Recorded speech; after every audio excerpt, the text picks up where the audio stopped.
കൗളാചാരം sir, ഇപ്പോൾ ഈ നമ്മൾ പേടിപ്പെടുത്തുന്ന ഒരുപാട് സംഭവങ്ങൾ നമ്മുടെ സമൂഹത്തിലുണ്ട്. അതായത് എന്തെങ്കിലും പ്രശ്നങ്ങൾ വരുമ്പോഴാണല്ലോ നമ്മളൊരു ജ്യോതിഷൻ്റെ അടുത്ത് ഓടി പോവുക. പൈസ ഉള്ളപ്പാരും പോകാറില്ല. അപ്പോൾ സ്തംഭനം, മരണം, ഉച്ചാടനം ഇങ്ങനെ പറയുന്ന പല സംഭവങ്ങളും പല രീതിയിൽ ആൾക്കാരെ പേടിപ്പെടുത്തി നടക്കുന്ന ഒരു സമുദായം ഇവിടെ ഉണ്ട്. അപ്പോൾ പ്രതീക്ഷകൾ കൊടുക്കുന്ന ഒരു വിഭാഗം ആൾക്കാരുമുണ്ട്. അപ്പോൾ പഴയ സിസ്റ്റത്തിൽ കൗളാചാര മാർഗേണ പല കാര്യങ്ങൾ പറഞ്ഞു കൊടുക്കുന്ന ഒരു ജ്യോതിഷ വിഭാഗങ്ങൾ തന്നെയുണ്ട്. ഈ മലബാർ സൈഡിൽ പോയി കഴിഞ്ഞാൽ കുറേ ആൾക്കാർ കൗളാചാര രീതിയിൽ കുരുതി കൊടുത്ത് നിങ്ങൾക്ക് ഈ പ്രശ്നം സോൾവ് ചെയ്യാം. അതായത് സാധാരണ രീതിയിൽ ഒരു പാരൻ്റ് അല്ലെങ്കിൽ ഒരു അച്ഛനും അമ്മയും അവൻ്റെ മകൻ്റെ ആവശ്യങ്ങൾക്ക് വേണ്ടി പോവുകയാണെങ്കിൽ കല്യാണം, ഫോർ എക്സാമ്പിൾ കല്യാണം, ചൊവ്വയാണല്ലോ എല്ലായിടത്തും വില്ലൻ. അപ്പോൾ കല്യാണം നടക്കുന്നില്ല അല്ലെങ്കിൽ മോൻ്റെ ജോലി കിട്ടുന്നില്ല എന്ന് പറയുമ്പോൾ നിങ്ങളുടെ കുടുംബത്തിൽ കുടുംബദേവതയില്ല, പരദേവതയില്ല, അല്ലെങ്കിൽ പല പല പ്രശ്നങ്ങളുണ്ട്. അപ്പോൾ നിങ്ങൾ ഒരു ബലിക്ക് തയ്യാറാകണം. നിസ്സാരം കോഴിബലിയോ എന്തെങ്കിലും ആയിരിക്കും പറയുക, പക്ഷെ അതൊരു കൗളാചാര സിസ്റ്റം പ്രകാരമാണ് പറയുന്നത്. ഇത് ശരിക്കും ഇപ്പോഴത്തെ തലമുറയിൽ ഇതിന് പ്രസക്തിയുണ്ടോ? ഉണ്ടെങ്കിലൊന്ന് എന്താണെന്ന് സാർ പറയാമോ? ഒരു കാലഘട്ടത്തിന് വലിയ പ്രസക്തി ഉണ്ടായിരുന്നു. ഇപ്പോൾ അത്രയും ഗൗരവമായിട്ടില്ല. നമ്മുടെ നാട്ടിലൊന്നും ഇപ്പോൾ ഈ ഒരു ആചാരങ്ങൾ വളരെ കുറഞ്ഞു പോയൊരു അവസ്ഥയുണ്ട്. ഈ കൗളാചാരം എന്ന് പറഞ്ഞാൽ പണ്ട് കാലത്ത് പാരമ്പര്യമായിട്ട് ചില പ്രത്യേക സമുദായക്കാർക്കും ചില പ്രത്യേക വിഭാഗക്കാർക്കും ഈ പാരമ്പര്യമായിട്ട് അവർക്ക് ചില മാന്ത്രിക വിഷയങ്ങളൊക്കെ കൈകാര്യം ചെയ്തു വന്ന ഒരു സമ്പ്രദായം പണ്ട് കാലത്തുണ്ടായിരുന്നു. അപ്പോൾ അവർ താന്ത്രികമൊന്നും അല്ലാതെ അവർ സങ്കല്പിച്ച് പ്രാർത്ഥിച്ച ഒരു ഉപാസനയാണ്. ഉപാസിച്ചിട്ട് ദേവതയെ ഉപാസിച്ച് ആചരിച്ചിട്ട് മാന്ത്രിക സിദ്ധി വേണം. അപ്പം മന്ത്രസിദ്ധി നേടിക്കഴിഞ്ഞിട്ട് അവരുടെ ഹിതത്തിനനുസരിച്ച് ഈ ദേവതകളെ നിർത്തുക. അതൊരു സാത്വിക സമ്പ്രദായം അല്ല. അതൊരു രജോ ഗുണമല്ല, തമോ ഗുണമാണ്.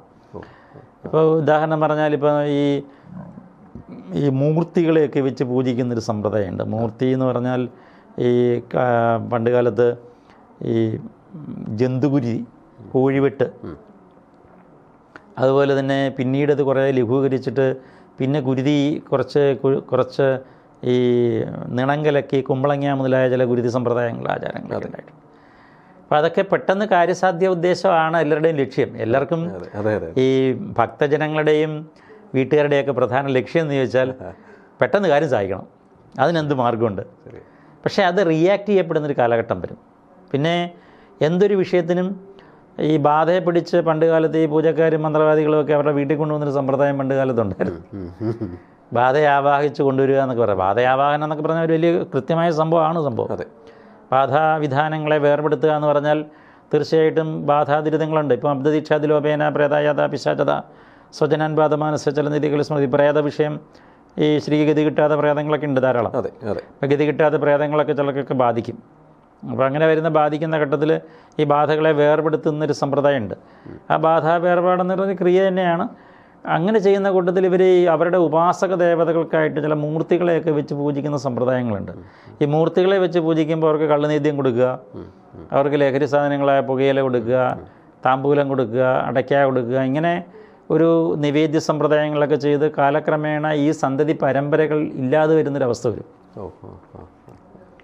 പക്ഷേ ഈ മൂർത്തിദേവതകൾ ഇപ്പോൾ പ്രസാദിച്ചു കഴിഞ്ഞാലും ഇത് തിരിച്ചടി ഉണ്ടാവില്ലേ? തീർച്ചയായിട്ടും. അതാ പറയാൻ പറഞ്ഞ കാര്യം ഇതാണ്. ഈ മൂർത്തികളെയൊക്കെ ഇവരുടെ അച്ഛന്മാരുടെ കാലഘട്ടത്തിൽ മൂർത്തികളെയൊക്കെ പൂജ കഴിച്ചതിന് ശേഷം പിന്നീട് വരുന്ന പരമ്പര ഇത് നോക്കാതെയും കാണാതെയും ആചാരം ഇല്ലാതാവുകയും ചെയ്യുന്ന സമയത്ത് ഇവരുടെ ദേവതകൾക്കായിട്ട് പണ്ട് കാലത്ത് കൊടുത്തിരുന്ന മൂർത്തികൾക്ക് കൊടുത്തിരുന്ന ദേവതകൾക്ക് കൊടുത്തിരുന്ന നിവേദ്യം എന്ന് പറയുന്നത് ഈ പറഞ്ഞ ലഹരി സാധനങ്ങളൊക്കെ ആയിരുന്നു. കള്ളും ചാരയൊക്കെ കൊടുത്തിരുന്ന ഒരു കാലഘട്ടമുണ്ട്.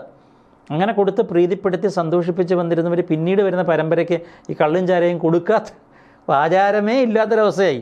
ചിലപ്പോൾ ഒക്കെ ഈ ഭൂമിയും കൂടെ വിട്ടിട്ട് പോകുന്നൊരു സാഹചര്യം ഉണ്ടാവും. ഇങ്ങനെ വീഴുന്ന വിഷയം വരുമ്പോൾ ഈ സന്തതി പരമ്പരകളിൽ ഇവരുടെ സന്താനങ്ങളിലേക്ക് ഓട്ടോമാറ്റിക്കായിട്ട് ഈ മദ്യപിക്കാനുള്ളൊരു വാസന കുടുംബജനങ്ങളിലേക്ക് സന്താനങ്ങളിലേക്ക് ഉണ്ടാവും. അപ്പോൾ ഈ മദ്യപിക്കാൻ എന്താണ് വാസന ഉണ്ടാകാൻ കാരണം?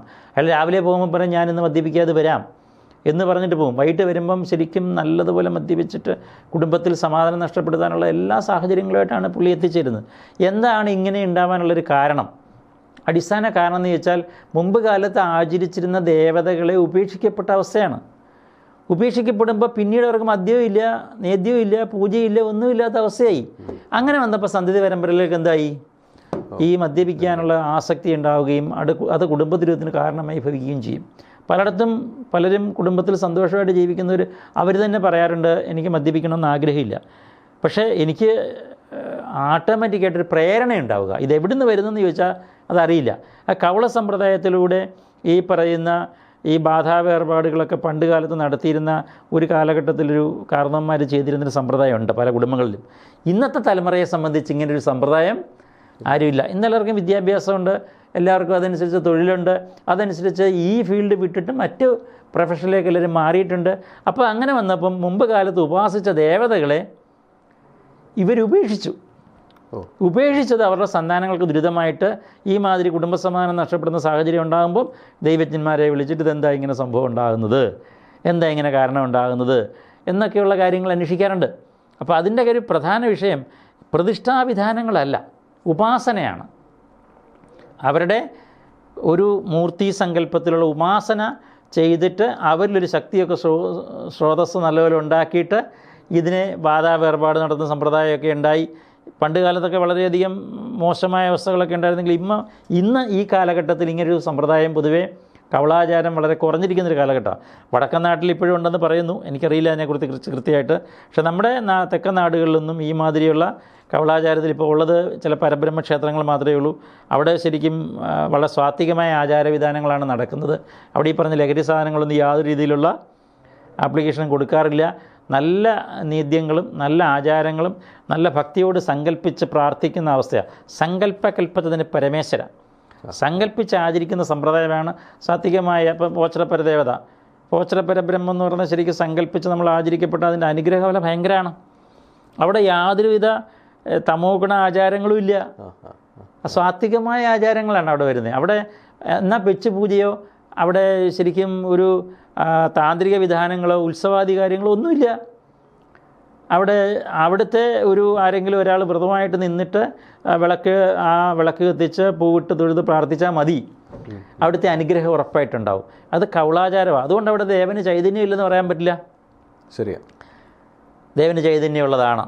ശരിക്കും അത് പരബ്രഹ്മം എന്ന് പറയുന്ന രീതിയിൽ അവിടെ ബിംബവും രൂപവും ഭാവവും നിറവും വർണ്ണവും ആകൃതി ഒന്നും വേണ്ട, മേൽക്കൂര പോലും ഇല്ല, ഒന്നും ഇല്ലാത്തടത്ത് അത്യുഗ്ര സാന്നിധ്യം നിൽക്കുന്നൊരു ദേവസ്ഥാനം എന്ന് പറയുന്ന പോലെ അങ്ങനെ പല ക്ഷേത്രങ്ങളുണ്ട്. മുണ്ടക്കയത്തൊരു ക്ഷേത്രമുണ്ട്. ആ ക്ഷേത്രത്തിൽ ഒരിക്കൽ കരിങ്കുട്ടിയെ പ്രതിഷ്ഠിച്ചിരിക്കുന്ന ക്ഷേത്രമുണ്ട്. ആ ക്ഷേത്രത്തിൽ ഒരിക്കൽ ഞാനിങ്ങനെ പോയ സമയത്ത് ശരിക്കും അവിടുത്തെ പൂജക്കാരുടെ സമ്പ്രദായമാണെന്ന് അറിയില്ല, അവിടെ ഈ ലിക്വർ എടുത്തിട്ട് അഭിഷേകം ചെയ്യുന്നൊരു രീതി കണ്ടു. വള്ളിയാങ്കാവ് ക്ഷേത്രം, വള്ളിയാങ്കാവ് ക്ഷേത്രം ലിക്വർ എടുത്ത് ഇങ്ങനെ അഭിഷേകം ചെയ്യുക. ശരിക്കും ലിക്വർ അഭിഷേകം ചെയ്യുന്ന രീതി നമ്മൾ ആദ്യമായിട്ട് കാണാം. അങ്ങനെ ഒരു സമ്പ്രദായമേ ഇല്ല. ലിക്വർ വെച്ച് നേദ്യം കൊടുക്കും. അത് നേദ്യം അല്ലെങ്കിൽ നേദ്യം മീൻസ് അവിടെ സങ്കല്പിച്ച് പ്രാർത്ഥിച്ച് വയ്ക്കും. അതൊരു ആചാരമാണ്. പക്ഷേ ഈ അഭിഷേകം ചെയ്യുക എന്നൊക്കെ പറഞ്ഞാൽ അത് ആചാരങ്ങളൊന്നും കൃത്യമായിട്ടൊന്നും മനസ്സിലാക്കിയിട്ടല്ല ആരും പലതും ചെയ്യുന്നത്. അതുകൊണ്ടത് കൗളാചാരം തന്നത്തെ വേറൊരു സമ്പ്രദായത്തിലേക്ക് പോകുന്നൊരവസ്ഥയാണ്. കുറേ കാലം ഇതിനെ പോയി ആചരിക്കപ്പെടുകയും ചെയ്യുക, കാര്യം സാധിച്ചു കഴിയുമ്പോൾ പിന്നെ പോകാതിരിക്കുകയും ചെയ്യുക. ഇത് മനുഷ്യരെ സംബന്ധിച്ച് അവരവരുടെ സ്വാർത്ഥതയും ഭൗതികമായ ആവശ്യങ്ങൾ പെട്ടെന്ന് സാധിച്ചു കിട്ടാൻ വേണ്ടിയാണ് ഈ ഇങ്ങനെയുള്ള തമോഗുണ സമ്പ്രദായത്തിലുള്ള കൗളാചാര സമ്പ്രദായം നടക്കുന്ന ദേവസ്ഥാനത്തേക്ക് പോയി ആചരിക്കപ്പെടാനും പ്രാർത്ഥിക്കാനും പോകുന്നത്. പക്ഷേ അത് പിന്നീട് അവർക്കത് തിരിച്ചടിയാവും, ദുരന്തമായി തീരും. അത് മനസ്സിലാക്കേണ്ട ഒരു വിഷയമുണ്ട്. അതേസമയം താന്ത്രികം എന്ന് പറയുന്നത് വളരെ സാത്വികമായ വിഷയത്തിൽ ചെയ്യുന്നൊരു ക്രിയയാണ്. സാത്വികമായ ആചാരവും കൗളാചാരവും രണ്ടും മോശമാണെന്നല്ല അർത്ഥം. താന്ത്രികാചാരം നല്ലതാണെന്നും കൗളാചാരം മോശമാണെന്നുമല്ല. കൗളാചാരത്തിൽ തന്നെ സാത്വികമായ രീതിയിൽ ആചരിക്കപ്പെടണം. അല്ലാതൊരു പെട്ടെന്ന് കാര്യം സാധിക്കാൻ വേണ്ടിയുള്ളൊരു തമോ ഗുണ സമ്പ്രദായത്തിലേക്ക് പോകുമ്പോൾ പിന്നീട് അതിൻ്റെ മൂർത്തികളുടെ വിഷയങ്ങൾ റിയാക്ട് ചെയ്യപ്പെടുന്നൊരു സാഹചര്യം പിന്നീട് വരുന്ന സന്തതി പരമ്പരകളിലേക്ക് ഇത് ബാധിക്കുന്നൊരവസ്ഥ ഉണ്ടാവും. നമ്മൾ കണ്ടിട്ടുള്ളതെല്ലാം അങ്ങനെ തന്നെയാണ്. അതുകൊണ്ട് നമ്മൾ ഏതൊരു കർമ്മം ചെയ്താലും അത് വളരെ ശ്രദ്ധാപൂർവം ചെയ്യണമെന്നാണ് പറയുന്നത്. ശ്രദ്ധാപൂർവം കർമ്മം ചെയ്തില്ലെങ്കിൽ തന്നെ നമ്മുടെ പരമ്പരയ്ക്ക് തന്നെ ദോഷം വരുന്നൊരു സാഹചര്യമുണ്ട്. അതുകൊണ്ട് അത് ദൈവജ്ഞകൃത്യമായാലും കൊള്ളാം, ഏതൊരു കർമ്മമായാലും, ഇപ്പോൾ ഒരു വൈദ്യം തൻ്റെ വൈദ്യം കാശ് വാങ്ങിക്കാൻ വേണ്ടി മാത്രമുള്ള വൈദ്യശാല ഉണ്ടാക്കുക, വൈദ്യം കൈകാര്യം ചെയ്യുക. വൈദ്യശാല ഞാൻ പറയുന്നതും പഴയ ഭാഷയെ പറഞ്ഞതേ ഉള്ളൂ. ഇപ്പോഴത്തെ ലേറ്റസ്റ്റ് മോഡലിൽ ആ ഭാഷയൊന്നും അല്ല പറയേണ്ടത്. അപ്പോൾ വൈദ്യം എന്ന് പറയുന്നത് ഇപ്പോൾ ഒരു വലിയ ബിസിനസ് രീതിയായി മാറിയിട്ടുണ്ട്. പക്ഷേ അത് പിന്നീട് വരുന്ന കാശ് വാങ്ങിക്കാൻ വേണ്ടി മാത്രം ചെയ്യുന്നൊരു വിഷയത്തിലായി പിന്നീട് വരുന്ന സന്തതി പരമ്പരകൾക്ക് ദുരന്തവുമായി തീരുന്ന സാഹചര്യങ്ങളുണ്ടാവും. എന്തായാലും സാറ് പറഞ്ഞതുപോലെ കൗളാചാര മാർഗേണ പോകുന്ന സമയത്താണെങ്കിലും സാത്വികരമായ കാര്യങ്ങളിലേക്ക് മുൻതൂക്കം നൽകട്ടെ. സ്വാഭാവികമായിട്ട് മൂർത്തി ഉപാസനയോ അങ്ങനെയുള്ള കാര്യങ്ങളിലേക്ക് പോവുകയാണെങ്കിൽ അടുത്തൊരു തലമുറയ്ക്ക് അത് ദോഷമായിട്ട് വരും. ദോഷമായി വരാതിരിക്കാൻ ഇവർക്ക് ലോങ് ടൈം അത് ചെയ്യാൻ അത് ആ മൂർത്തി ആചരിക്കുന്നതിന് വിരോധമില്ല. പക്ഷെ പരമ്പരയായിട്ട് ഇത് ഭംഗിയായിട്ട് ചെയ്യാൻ തയ്യാറാവണം. കാലത്തിനനുസരിച്ച് ഗുരുതി സമ്പ്രദായങ്ങൾ ജന്തുഗുരുതിയൊക്കെ മാറിയിട്ടിപ്പോൾ ഈ നിണം കലക്കിയുള്ള ഗുരുതിയൊക്കെ ആയിട്ടുണ്ട്. അതിലൊന്നും ദോഷമൊന്നുമില്ല.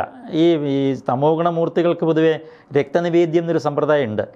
അപ്പോൾ ആ രക്തനിവേദ്യം നമ്മൾ ചിന്തിക്കുന്ന ഘട്ടത്തിൽ ഈ തമോ ഗുണമൂർത്തികൾ രക്തനിവേദ്യം വേണം. രക്തത്തിന് പകരം നമ്മൾ ചെയ്യുന്നത് തിണം കലക്കിയുള്ള കുമ്പളങ്ങ വെട്ടിയുള്ള നിവേദ്യങ്ങൾക്ക് നിർദ്ദേശിക്കുക മാത്രമേ ഉള്ളൂ. അല്ലാതെ നമ്മളൊരിക്കലും ഒരു ജന്തുഗുരുതി നടത്താനോ ഒരു ജീവികളെ പോലെ ഉപദ്രവിക്കാനോ ഒരു ജീവികളെ ഒരു രീതിയിൽ ഉപദ്രവിക്കാനോ ഒരു പ്രാണികളെ ഒരു രീതിയിലും വേദനിപ്പിക്കാനോ നമ്മൾ ഒരു പുരാണത്തിലും ഒരു ശാസ്ത്രത്തിലും പറയുന്നില്ല.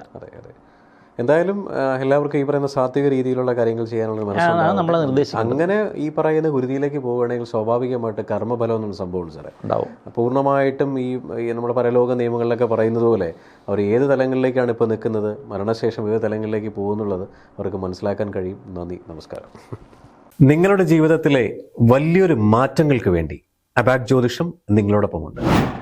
നിങ്ങളുടെ ജീവിതത്തിൽ വരുന്ന ഏത് തരം ജ്യോതിഷപരമായ പൂജാപരമായ അല്ലെങ്കിൽ വാസ്തു സംബന്ധമായ എന്താവശ്യങ്ങൾക്കും അബാക് ജ്യോതിഷത്തിലെ കൺസൾട്ടൻറ്റുമായിട്ട് നിങ്ങൾക്ക് സംസാരിക്കാൻ ഈ താഴെ കാണുന്ന നമ്പറിൽ വിളിക്കാവുന്നതാണ്. അതിലുപരി ജ്യോതിഷപരമായ പുതിയ പുതിയ അറിവുകൾ നിങ്ങൾക്ക് ലഭിക്കുന്നതിന് വേണ്ടി ഈ പറയുന്ന ചാനൽ സബ്സ്ക്രൈബ് ചെയ്യാൻ മറക്കേണ്ട ആവശ്യമില്ല. Thank you.